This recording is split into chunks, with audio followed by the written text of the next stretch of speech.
ಮಳೆಗಳು ಬೆಳೆಗಳು ನಾಶವಾಯಿತು, ಕೊರೋನಾ ಜಾಸ್ತಿ, ಇನ್ನೂ ಜಾಸ್ತಿ ಆಗ್ತಾಯಿದೆ. ಅಂಥ ಒಂದು ಕಾಲಜ್ಞಾನದ ಸೂಚನೆ ಅದು. ಆ ದೃಷ್ಟಿಯಿಂದ ನಮ್ಮ ಈ ನಾಡಿಗೆ ನಾವು ಬರೋದಾದರೆ ಇದು ಇನ್ನೂ ಜನವರಿ ಫೆಬ್ರವರಿ ಹೇಳಕ್ಕೆ ಬರೋದಿಲ್ಲ.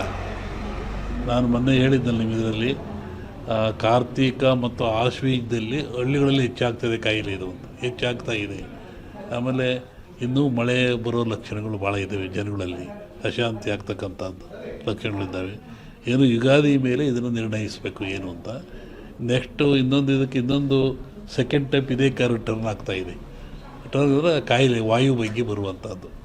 ಈ ಕೊರೋನಾ ವಾಯುವಿಂದ ಬರೋದಲ್ಲ, ವಾಯು ಮಾಧ್ಯಮ ಅಲ್ಲ ಇದಕ್ಕೆ. ಕೊರೋನಾ ತೂಕವಾಗಿರುತ್ತಿದ್ದು, ತೂಕವಾಗಿರೋದ್ರಿಂದ ಕೆಮ್ಮಿದರೆ, ಕೆಕ್ಕಿಸಿದರೆ, ಉಗಿದ್ರೆ ಕಫ ಬಂದು ಆ ಕಫ ನಮ್ಮಲ್ಲಿ ಬರ್ತದೆ ವೈರಸ್ಸು ಅಂತ.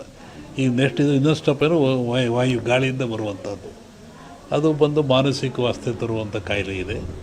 ಅದ್ರ ಬಗ್ಗೆ ಇನ್ನೂ ಒಂದು 2-3 ತಿಂಗಳು ಕಳೀಬೇಕು ಅದರಲ್ಲಿ. ಅದು ಒಟ್ಟು ಮನುಷ್ಯ ಎಚ್ಚರವಾಗಿದ್ದು ಆರೋಗ್ಯ ಕಾಪಾಡ್ಕೊಂಡು ಸ್ವಚ್ಛತೆಯನ್ನು ಕಾಪಾಡ್ಕೋಬೇಕು ಮನುಷ್ಯ. ನೈರ್ಮಲ್ಯವನ್ನು ಕಾಪಾಡ್ಕೋಬೇಕು. ಅದು ಭಾಳ ಮುಖ್ಯವಾದ್ದು. ನಾವೇನು ಹೇಳಕ್ಕೆ ಹೋಗೋದ್ರ ಬಗ್ಗೆ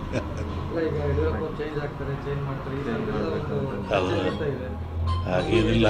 ಮೊನ್ನೆ ಗ್ರಹಣಗಳು ಎಲ್ಲ ಬಂತಲ್ಲ, ಇದು ಭಾರತ ಕಂಡ ಜಗತ್ತಿನಾದ್ಯಂತ ಇದರ ಭವಿಷ್ಯ ಅಂದರೆ ರಾಜಕೀಯ ವಿಪ್ಲವ ಅಂತದೆ. ಅಮೇರಿಕಾದಲ್ಲಾಯಿತು ಮತ್ತು ಎಲ್ಲ ಕಡೆ ಅಟ್ಲಾಗ್ತಾ ಇದೆ. ರಾಜಕೀಯ ವರ್ಗದ ಬಗ್ಗೆ ವಿಪ್ಲವ ಅಂತ ಹೇಳ್ತಾರೆ.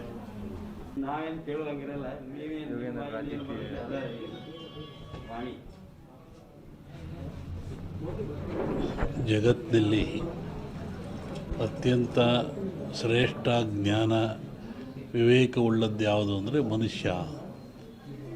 ಮನುಷ್ಯನಿಗೆ ಬುದ್ಧಿಶಿ ಇದೆ, ಜ್ಞಾನ ಇದೆ, ತಿಳುವಳಿಕೆ ಇದೆ ಅಂತ ಹೇಳ್ತಾರೆ. ಅಂಥ ಮನುಷ್ಯ ಆಗಾಗ ಅಜ್ಞಾನಕ್ಕೊಳಪಟ್ಟರೆ, ಅವಿವೇಕಕ್ಕೊಳಪಟ್ಟರೆ, ತನ್ನ ಆಚಾರ ವಿಚಾರಗಳನ್ನು ಕಳ್ಕೊಂಡ್ರೆ ಅಂತಹ ಮನುಷ್ಯ ಎಚ್ಚರಿಕೆಗಾಗಿ ಜಗತ್ತಲ್ಲಿ ಕಾಲದಿಂದ ಅನೇಕ ರೋಗಗಳು ಬರ್ತಾಯಿದ್ದಾವೆ, ಕಾಯಿಲೆಗಳು ಬರ್ತಾಯಿದ್ದಾವೆ. ಈ ಬರುವಂಥ ಕಾಯಿಲೆಗಳು ಮನುಷ್ಯನಿಗೆ ತಿಳುವಳಿಕೆ, ಜ್ಞಾನ, ವಿವೇಕ ಮೂಡಿಸ್ತಕ್ಕಂಥದ್ದು. ಹಾಗೆ ಈಗಲೂ ಬಂದಿರತಕ್ಕಂಥದ್ದು ಕೊರೋನಾ ಅಂತೇಳಿ. ಈ ಕೊರೋನಾ ಎನ್ನತಕ್ಕಂಥ ಕಾಯಿಲೆ ಇದೇನು ಹೊಸತೇನಲ್ಲ, ಇದು ಹಳೆಯ ಕಾಯಿಲೆ. ಹಿಂದಿನ ಕಾಲದಿಂದಲೂ ಜನರಲ್ಲಿ ಗಂಟ್ಲು ಬೇನೆ, ಗಂಟಲು ರೋಗ ಅಂತ ಕರಿತಾಯಿದ್ರು. ಅದು ಬಂದದ್ದು 2 ದಿನಕ್ಕೆ ಸತ್ತೋಗ್ತಾಯಿದ್ದು ಮನುಷ್ಯ. ಶ್ವಾಸಕೋಶಕ್ಕೆ, ಗಂಟ್ಲಿಗೆ ಬರುವಂಥ ಕಾಯಿಲೆ. ಇದು ಯಾತ್ರಿಂದ ಬರುತ್ತೆ ಅಂತ ನಾವು ಸ್ವಲ್ಪ ಯೋಚನೆ ಮಾಡಿದರೆ, ಸ್ವಚ್ಛತೆಯನ್ನು ಮನುಷ್ಯ ಕಳ್ಕೊಳ್ತಾ ಇದ್ದಾನೆ. ಆರೋಗ್ಯ ಅಂದರೆ ಸ್ವಚ್ಛತೆ ಅಂತ. ಆ ಕಳ್ಕೊಳ್ಳೋದ್ರಿಂದ, ಸ್ವಚ್ಛತೆ ಶುದ್ಧ ಇದರಿಂದ ಮನೆಯಲ್ಲಿ, ಹೊರಗೆ, ಒಳಗೆ ಎಲ್ಲ ಕಡೆ ಕಳ್ಕೊಂಡ್ರೆ ಕಾಯಿಲೆ ಬೆನ್ನರ್ತಾ ಇದೆ. ಇಂತಹ ಕಾಯಿಲೆ ಇದು ಘೋರವಾಗಿರ್ತಕ್ಕಂಥ ಕಾಯಿಲೆ. ಕೇವಲ 1 ಗ್ರಾಮ್ ತೂಕ ಇರತಕ್ಕಂಥ ಕಾಯಿಲೆ ಇದು ಜಗತ್ತನ್ನೇ ಎದುರಿಸ್ತಾ ಇದೆ. ಮನುಕುಲಕ್ಕೆ ಇದು ಮಾರಕವಾಗಿದೆ. ಇದು ಮುಂದೆ ಇನ್ನೂ ಹೆಚ್ಚಾದ ಲಕ್ಷಣಗಳು ಭಾಳ ಇದ್ದಾವೆ ಜಗತ್ತಿನಾದ್ಯಂತ. ನಾನು ಹಿಂದೆ ಒಂದು ಹೇಳಿದ್ದೆ, ಸಿರಿವಂತ ಮಗನುಟ್ಟಿ ಆಳುವನು ಮುನಿಪುರವ, ಯುದ್ಧವಿಲ್ಲದೆ ಮಡಿಯ ಪುರವಲ್ಲ ಕೂಳಾದೀತು. ಸಿರಿವಂತ ಮಗನುಟ್ಟಿ ಆಳುವನು ಮುನಿಪುರವ. ಮುನಿಪುರ ಅಂದರೆ ಅಮೇರಿಕಾ ದೇಶವನ್ನು ಸನ್ಯಾಸಿ ಊರು ಅಂತ ಕರೀತಾರೆ. ವಿಷ್ಣು ವಾಮಾವತಾರದಲ್ಲಿ ಅಲ್ಲಿ ಅವನು ಭೂಮಿ ತೊಳೆದಿದ್ದು, ಸಂಪದ್ಭರಿತ ರಾಜ. ಅದು ಸನ್ಯಾಸಿ ದಾನ ಕೊಟ್ಟದ್ದು. ಅದನ್ನು ಮುನಿಪುರ ಅಂದರು. ಆ ಮುನಿಪುರ ಒಬ್ಬ ಸಿರಿವಂತ ಹುಟ್ಟಿ ಆಳ್ತಾನೆ. ಡೊನಾಲ್ಡ್ ಯಾರ ಮನೆ ಹೋದ್ನಲ್ಲ, ವಿತೌಟ್ ಬ್ಯಾಟ್ರಿ ಜಗತ್ತು ಹಾಳಾಗೋಗ್ತದೆ ಅಂತ. ಹಾಗೆ ಅವನ ಕಡೆಯ ದಿನಗಳಲ್ಲಿ ಮಳೆಗಳು ಬೆಳೆಗಳು ನಾಶವಾಯಿತು, ಕೊರೋನಾ ಜಾಸ್ತಿ, ಇನ್ನೂ ಜಾಸ್ತಿ ಆಗ್ತಾಯಿದೆ. ಅಂಥ ಒಂದು ಕಾಲಜ್ಞಾನದ ಸೂಚನೆ ಅದು.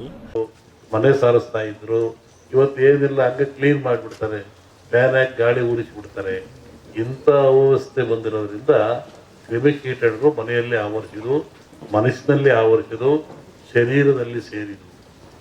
ಇದಕ್ಕೆ ಬಹಳ ಚಿಂತನೆ ಮಾಡಬೇಕು ಇವತ್ತೆಲ್ಲರೂ. ಇನ್ನೊಂದು ರೂಪ ತಗೊಳುತ್ತೆ, ಇದು ಗಾಳಿ ರೂಪಕ್ಕೆ ಬರುತ್ತೆ ಮುಂದೆ. ನಿನ್ನೆ ಹೇಳಿದ್ದೀನಿ ನಾನು, ಇದು ಗಾಳಿ ಮಾಧ್ಯಮವಾದರೂ ತೂಕವಾಗಿದೆ.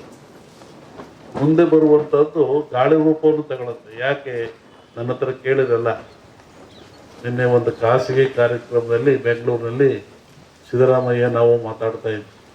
ಅವ್ರು ಹೇಳಿದರು, ನನಗೂ ಕೊರೋನಾ ಹೋಗ್ಬಿಡುತ್ತೆ ಗುರುಗಳೇ, ನಿಮ್ಮ ಟಿ ವಿ ನೋಡಿದೆ ಇನ್ನೂ 3 ವರ್ಷ ಹೋಗಲ್ಲ ಅಂತೀರಾ, ಹೆಂಗೆ ಮಾಡೋಣ ಅಂತ ಹೀಗೆ ತಮಾಷೆ ಮಾಡ್ತಾ ಕೂತಿದ್ವಿ. ಹಾಗೆ ಗಾಳಿ ರೂಪದಲ್ಲಿ ಏನಾಗ್ತದೆ, ಪ್ರೇತ ಬಾಧೆಯಲ್ಲಿ ಯಾಕೆ ಬರ್ತದೆ, ಎಲ್ಲವಕ್ಕೊಂದು ವೈಜ್ಞಾನಿಕ ಉತ್ತರವನ್ನು ಕೊಡಬೇಕು. ಕಂದಾಚಾರ ಉತ್ತರ ಕೊಟ್ಟರೆ ಏನು ಉಪಯೋಗ ಆಗಲ್ಲ. ಈ ನಮ್ಮಲ್ಲಿ ಸತ್ತವ್ರಿಗೆ ಏನು ಮಾಡ್ತೀರಿ, ಸಮಾಧಿ ಅಂತೀರ. ಯಾಕೆ ಸಮಾಧಿ? ಅದಕ್ಕೂ ಧಾರ್ಮಿಕ ಆಚರಣೆ ಎಂದರು. ಇದ್ರ ಉದ್ದೇಶ ಏನು?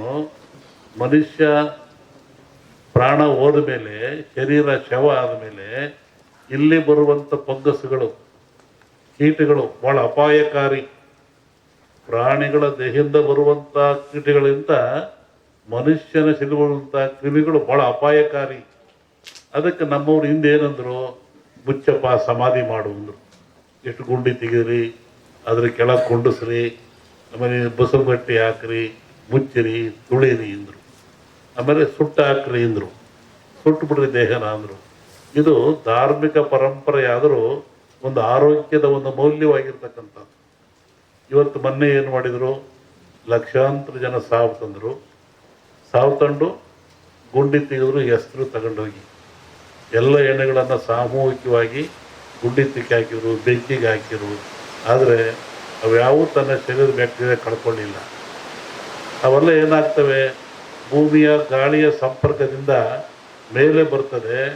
ಅದು ಆಕಾಶ ತತ್ವ, ಅಲ್ಲಿ ಕಾಸ್ಮಿಕ್ ರೇಸ್ ಅಂತ. ಭೂಮಿಗೂ ಆಕಾಶಕ್ಕೂ ಒಂದು ಮಧ್ಯೆ ಒಂದು ಲೇಯರ್ ಇರ್ತದೆ, ಕಾಸ್ಮಿಕ್ ಲೇಯರ್.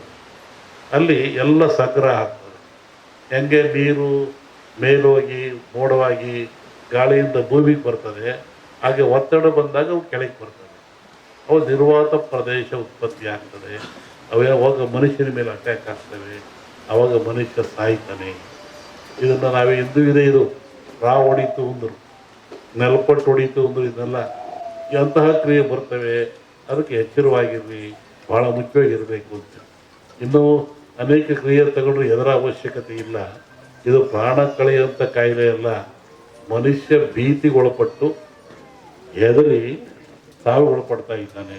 ಅದಕ್ಕೆ ಸಾಯ್ತಕ್ಕಂಥ ಎದುರಿಸಿಲ್ಲ. ಅದಕ್ಕೆ ತಕ್ಕನಾದ ಮೆಡಿಸಿನ್ಗಳು ಅಥವಾ ಸ್ವಚ್ಛತೆ ಕಾಪಾಡ್ಕೊಳ್ಳಿ, ಭಾಳ ಮುಖ್ಯವಾಗಿರ್ತಕ್ಕಂಥ. ಈ ಧಾರ್ಮಿಕ ಆಚರಣೆಗಳು ನೀವು ಒಬ್ಬರನ್ನೊಬ್ಬರು ಕಂಡು ಏನಂತೀರಾ, ಆರೋಗ್ಯವಾಗಿದ್ದೀರಾ ಅಂತ. ನೀವು ಕಾಗದ ಹಂಗಂತ ಬರೀತೀರ, ನಾವು ಆರೋಗ್ಯ, ನಿಮ್ಮ ಆರೋಗ್ಯ. ಏನು ಆರೋಗ್ಯ ಅಂದರೆ ಏನು? ದೇಹದ ಆರೋಗ್ಯವೇ, ಮನಸ್ಸಿನ ಆರೋಗ್ಯವೇ? ಏನು ಆರೋಗ್ಯ? ನೋಡ್ರಿ, ನಮ್ಮ ಜನ ಎಷ್ಟು ಬುದ್ಧಿವಂತರು. ಸನಾತನ ಕಾಲದ ಸಹಿತ ಒಂದು ಆರೋಗ್ಯವಾಗಿದ್ದೀರಾ, ಶರಣು, ನಮಸ್ಕಾರ, ಆರೋಗ್ಯವಾಗಿದ್ದೀರಾ ಅಂತ. ಯಾವುದು ಆರೋಗ್ಯ? 6 ಯೋಗ್ಯವಾಗಿದ್ದಾವ. 6 ಯಾವುವು?